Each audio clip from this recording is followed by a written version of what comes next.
Salut à toi. Alors aujourd'hui, je voulais te parler de mon positionnement d'artiste.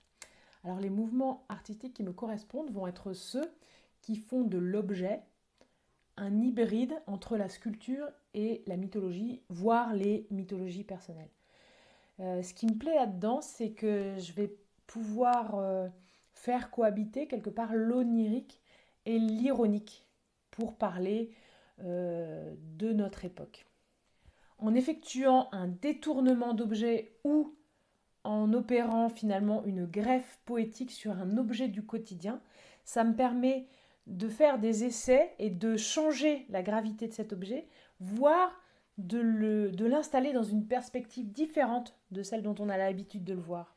Par ce biais-là, je veux remettre en jeu les croyances qu'on peut avoir, des croyances contemporaines qui vont être celles de la science, celles des territoires, celles des religions, des superstitions, pour proposer une vision familière et étrange. C'est pour ça que même les matériaux que j'utilise sont parfois de nature quasiment conflictuelle. D'une part, je vais utiliser des médiums comme la terre, la pierre, le verre qui restent des centaines et des centaines d'années, et je vais les confronter à des médiums, en tout cas à des morceaux de corps que je prends comme médium, c'est-à-dire que ça va être des cheveux, des cornes, des ongles, ce genre de choses, qui finalement, mis ensemble, créent un objet euh, dont la réception va dépendre un petit peu des croyances du spectateur. L'acceptation par le spectateur de l'œuvre va être vraiment fonction de son rapport au corps, de son rapport aux croyances, à l'objet, à l'art.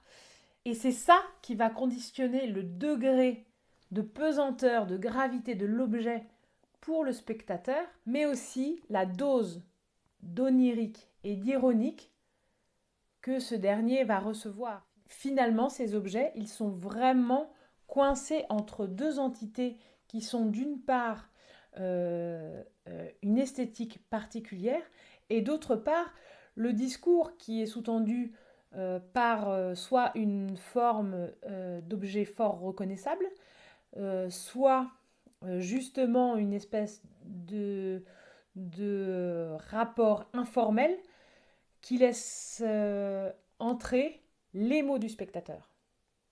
Voilà. Bon, bah écoute, je te souhaite une bonne journée et à demain. Ciao.